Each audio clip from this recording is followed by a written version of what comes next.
So with that, I would love to kick us off with session one. How are young people messaging TikTok, messaging COVID-19 on TikTok? This is a 6-month project that I've worked alongside with Bondi Kay and Singyu Zhao from Queenstown University of Technology, as well as Deakin University. And instead of reporting our findings to you today, we'd like to give you a teaser of our report on what we've done and some of the interesting things we've found. Why are we looking at TikTok during COVID-19? Is it just because it's the coolest app or it's the newest thing among Gen Z?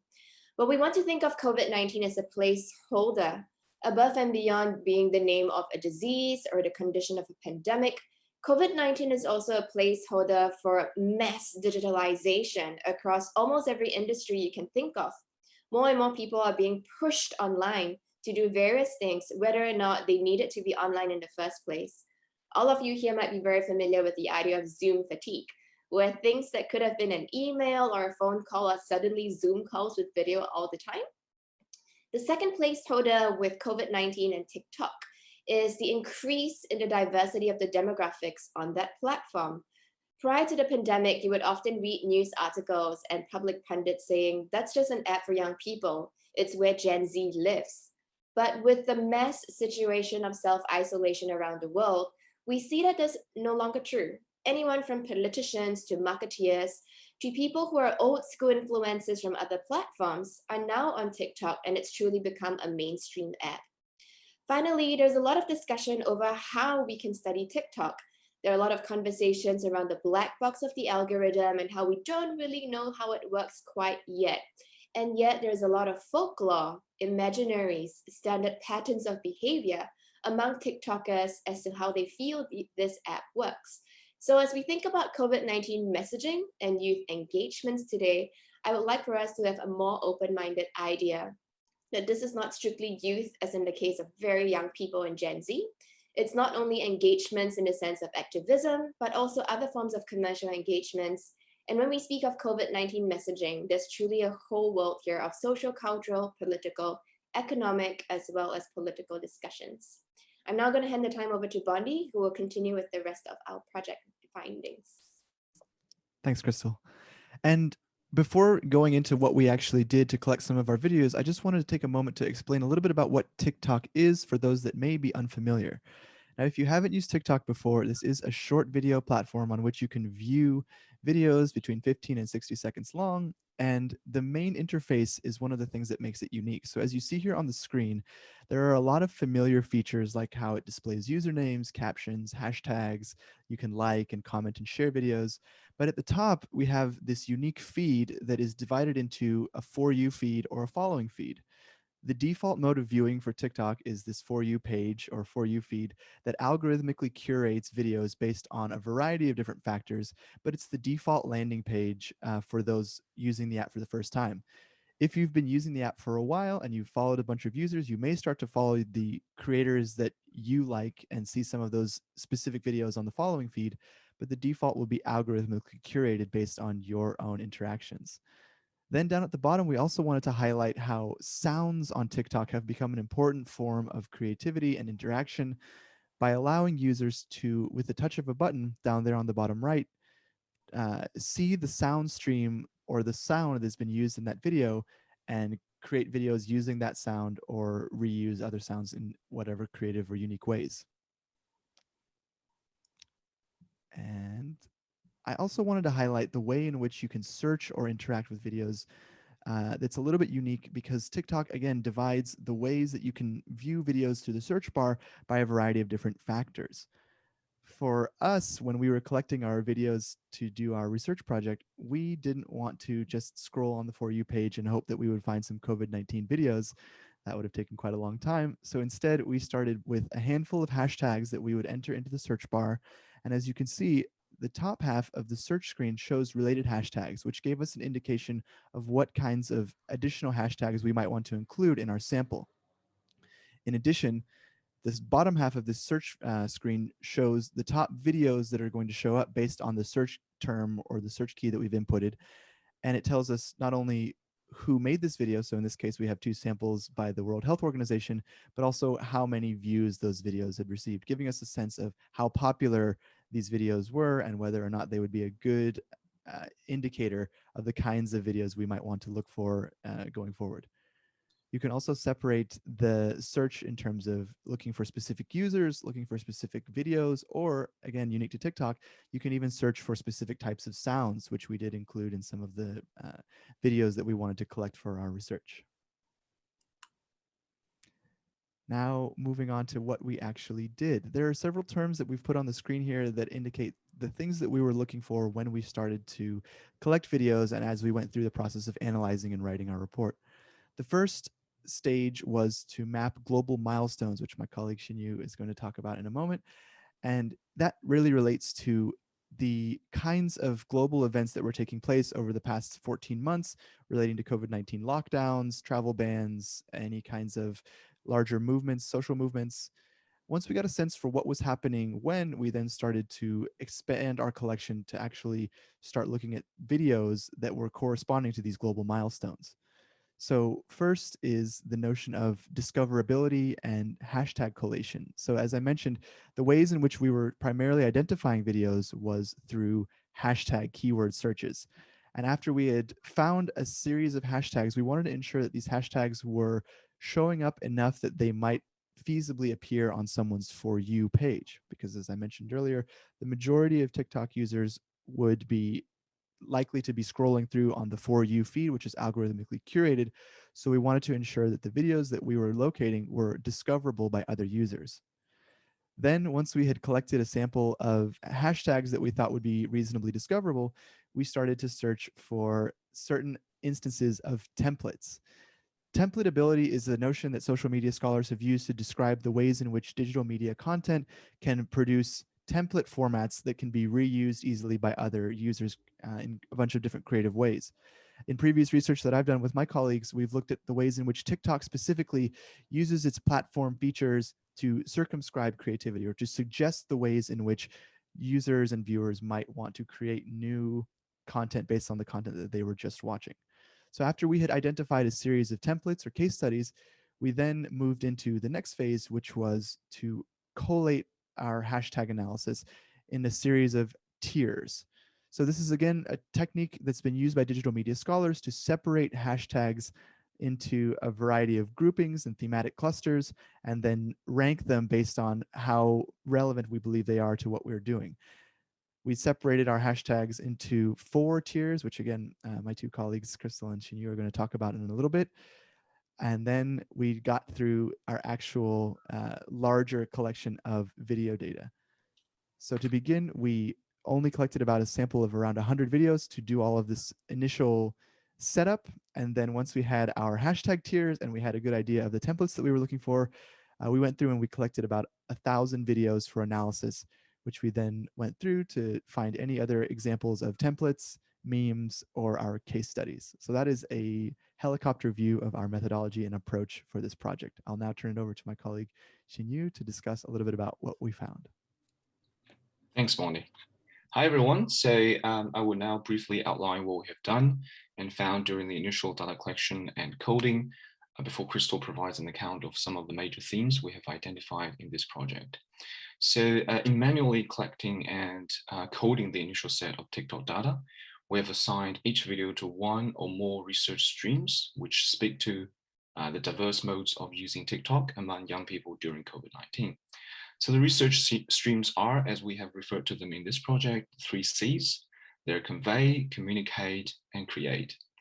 So convey refers to TikTok creators conveying statements and sentiments about COVID-19, such as genres of conversation topics, emotional content, and other reactions to COVID-19. Content in the convey stream may include, but not limited to, mask wearing tutorials, lockdown reactions, humor as a coping mechanism, but also creators expressing, for example, intergenerational frustration, misinformation, and conspiracy theories. So it is worth noting that we're examining the ambivalence of TikTok amid COVID-19. We don't see it purely as a supportive or positive space for information dissemination seeking, but also a space where existing problems potentially become exacerbated, such as the infodemic. For communicate, we are particularly interested in the pipework of informational flows, which facilitates the communication of information relating to COVID-19. Content in the communicate stream specifically refers to informational videos or clusters of hashtags relating to health campaigns, such as the Safe Hands campaign launched by the WHO to promote proper hand washing technique, but also content from medical professionals such as the hashtag doctors of TikTok, nurses of TikTok, or other forms of health communication. Under this stream, we were also interested in the audio memes, performance templates, and influential accounts which have significantly shaped young people's engagement with TikTok. Some notable examples include the coronavirus check audio meme, the face mask wearing tutorial template, etc. For create, it refers to creating communities on TikTok. Content in the create stream exemplifies how groups of TikTokers who belong to the same or similar demographics discuss or address issues surrounding COVID-19, such as the end of lockdown or COVID-19 recovery. And content in the creating community stream may include venturing out videos after stay-at-home bans were lifted, groups of international students, groups connected by shared ethnicity or nationality, content creators working from home, and groups of professionals such as reporters and frontline health workers. So it is through the 3Cs that we want to highlight the multifaceted nature of youth engagements with TikTok today. It is more than a space for fun and entertainment, but more importantly, it is a realm of young people's social life where information, content, and communities in relation to COVID-19 are created, circulated, but also negotiated in different manners. Next slide, please. So aside from the collection of TikTok videos, we also paid particular attention to the wider context to which the TikTok content responded. So by extensively examining global and regional English language media coverage of the COVID-19, as well as major responses from health authorities, tech companies, and pop culture industries, we have identified 4 phases of global COVID-19 milestones. Here we're presenting just some examples of these milestones and a very preliminary temporal categorization of them. The first phase is characterized by health situations in China and global responses to the outbreaks. Mysterious pneumonia cases were found in Wuhan, along with an increasing death toll and abrupt lockdown measures in China. Globally, travel ban was imposed on travelers from China. It was also in this phase that social cultural consequences of the epidemic started to emerge, which included COVID-19 related racist abuse and discrimination against Chinese and Asian diasporas in Western countries. In phase 2, we have seen the spread of the virus to different parts of the world.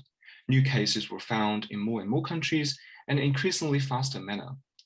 We've also noticed active responses to the pandemic from social media companies and pop culture industries. For example, TikTok collaborated with WHO in disseminating COVID-19 information.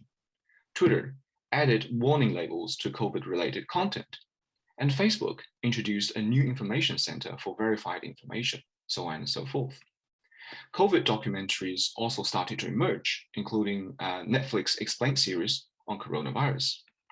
Yet we have also seen the other side of the story, that is conspiracy theories which try to frame the virus as man-made and foreign started to emerge. Phase 3 is characterized by American presidential election and spike in cases in the US. COVID-19 became politicized, and face mask wearing also became a manifestation of political attitudes, despite the official health messages from health authorities, such as WHO. In this phase, we also see a continuation of active responses from the pop culture industries.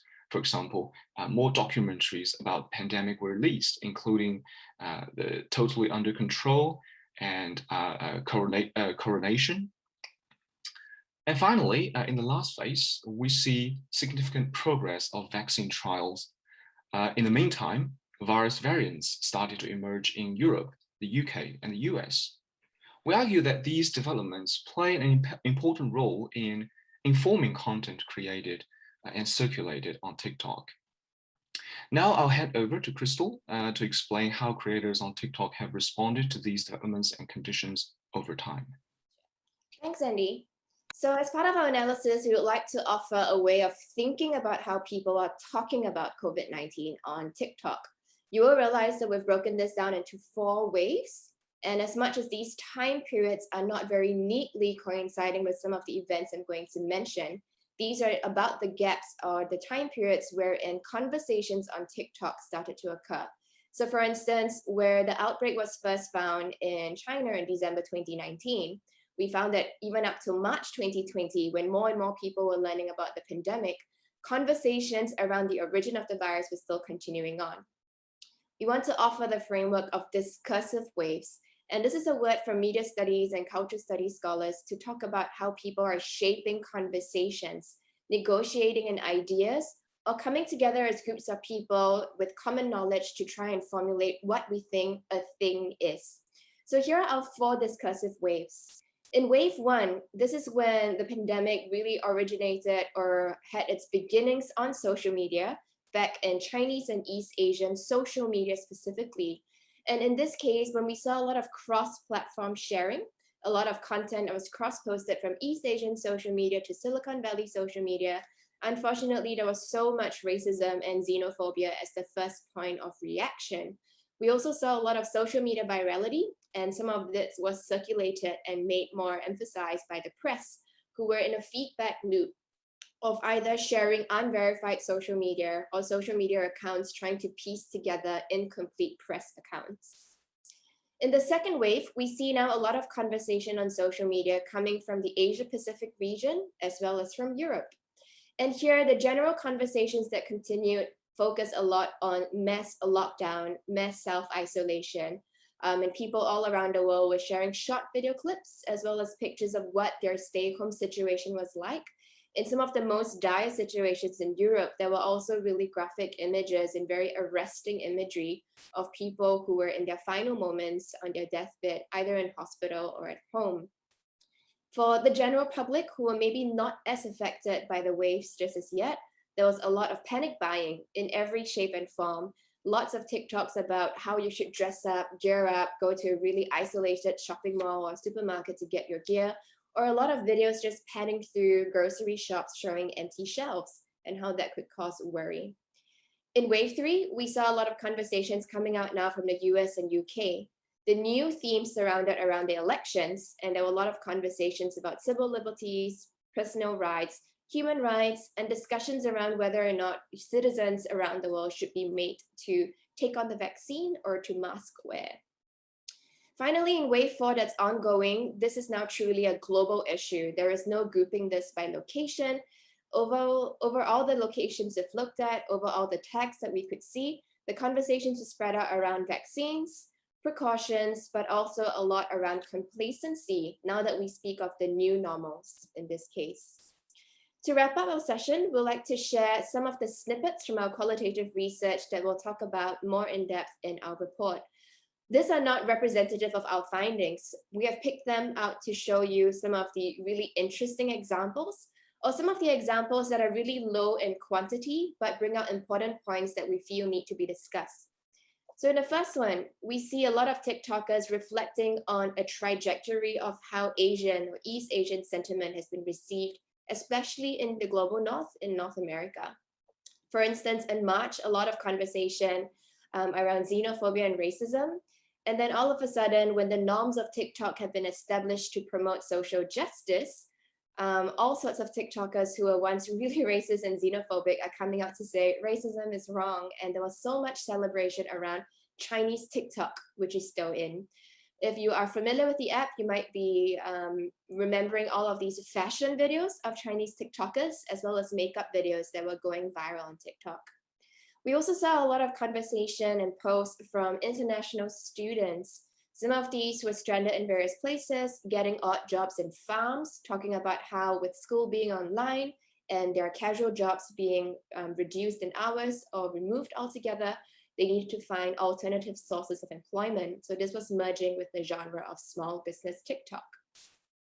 Of course, two of the most common features are people TikToking their experiences of quarantine, as well as receiving the vaccine.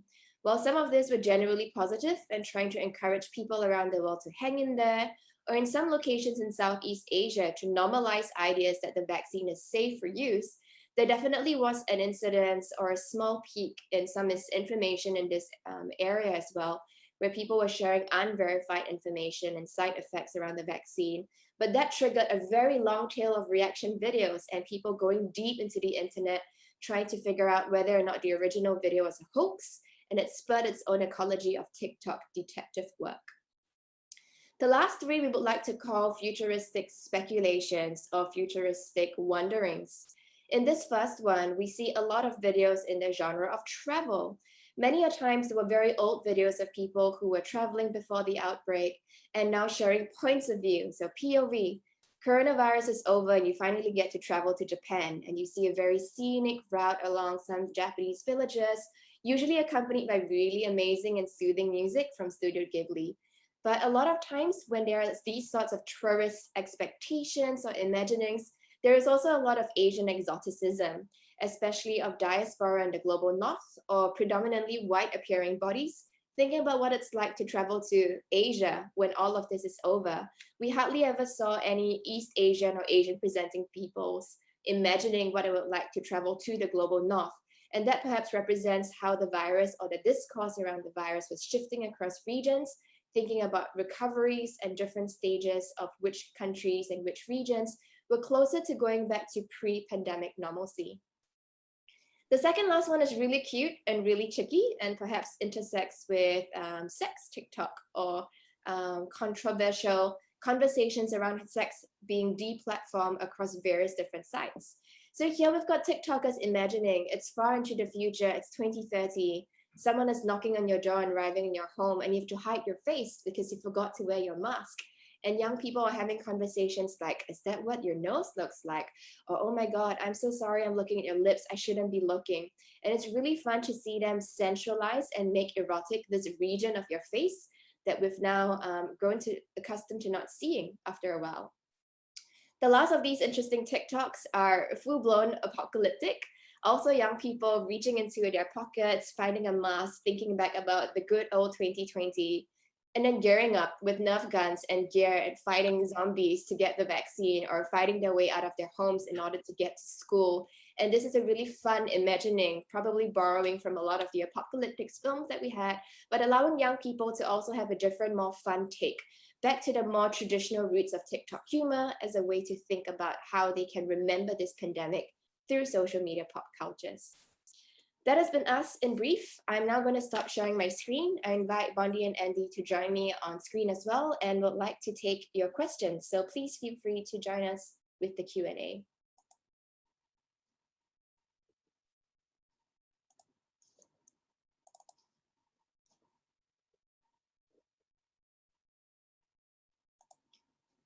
So Andy, I see we've got at least 3 questions coming with us. Would you like to take it away?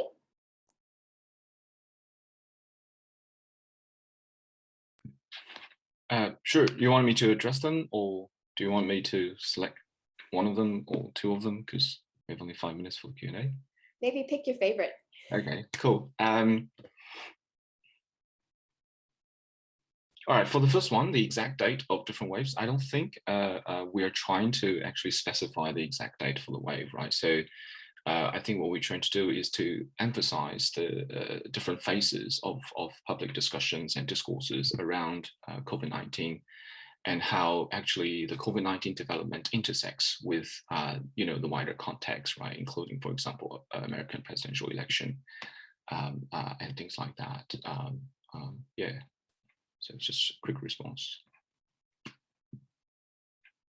I see one about data collection that I can respond to.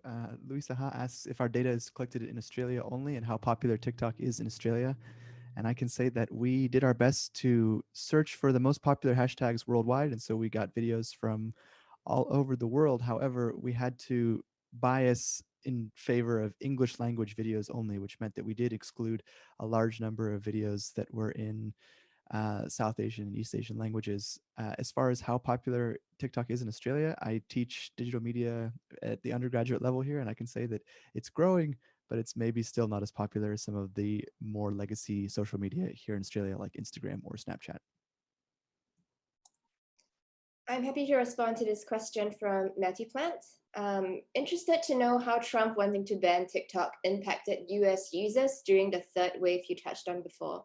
I think here we saw two separate things. The first was TikTokers reacting to the ban. There were a lot of apologies, there were a lot of premature goodbyes, people inviting each other to follow them on Instagram and other social media.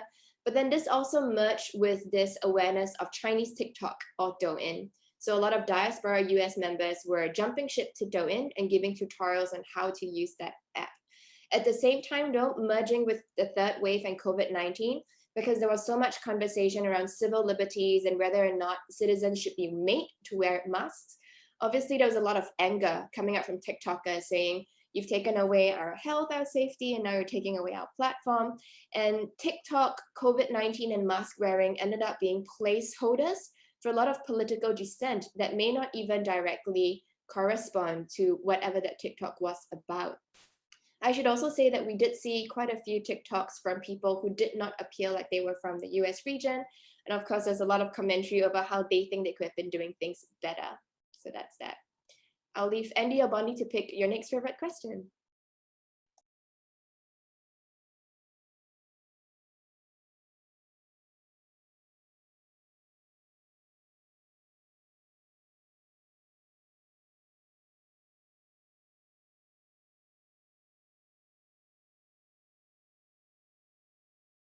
There are quite a few, so I'll just, I see one from Sam James that asks if we're planning to continue data 2021 and beyond. And I'll just, I think that's a good way to kind of carry this research forward. As of right now, we've stopped our data collection, but it's always interesting to find the new and evolving and emerging ways that people are using TikTok to communicate about COVID-19.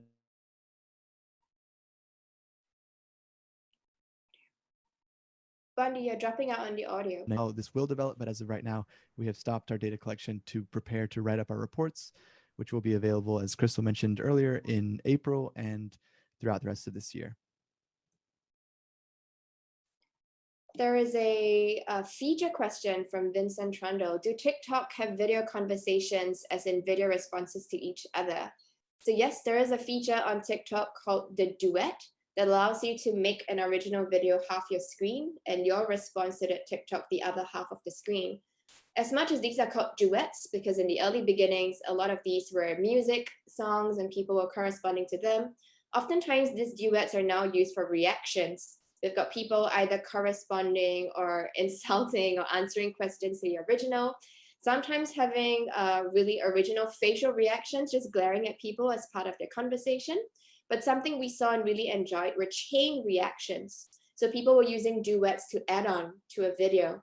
And as duets were added on, you could see them pastiche in very big ways. And you could see a whole thread of people trying to add layers and layers of conversation and making a live meme of sorts.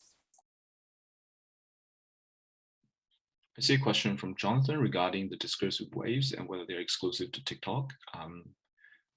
We focus mostly on just on TikTok itself, but I guess it should be happening somewhere else on other digital platforms, simply because I guess, first of all, when we're looking at the milestones, we were also collecting media coverage from major presses and media outlets. So to some extent, they have suggested this discursive waves, right? The discursive focus on different aspects of the COVID-19 along the way. So yeah, but I guess for this project, for the digital media platform, we specifically focused on TikTok. I think I'm happy to end up with the last question from Lena. They're wanting to find out if researchers involved see similar discourses in young people's communication of other public health messages. I think the modalities that we've looked at, for instance, using various forms of social media pop culture to push conversation, there's a lot of misplaced or juxtaposed uses, for example, appearing like you're doing a makeup tutorial or dancing in order for the algorithmic censorship of TikTok to let you pass through, when actually the text that you've superimposed in your TikTok is really important in addressing a political issue. So these types of strategies that young people on TikTok are using as they imagine how people or platforms might be censoring them certainly have applied to all sorts of social justice movements above and beyond COVID-19. We thank everyone for your questions. I would like now to show you an introductory slide as I introduce our panelists for the next session. Please bear with me as I convert to PowerPoint. Here we go.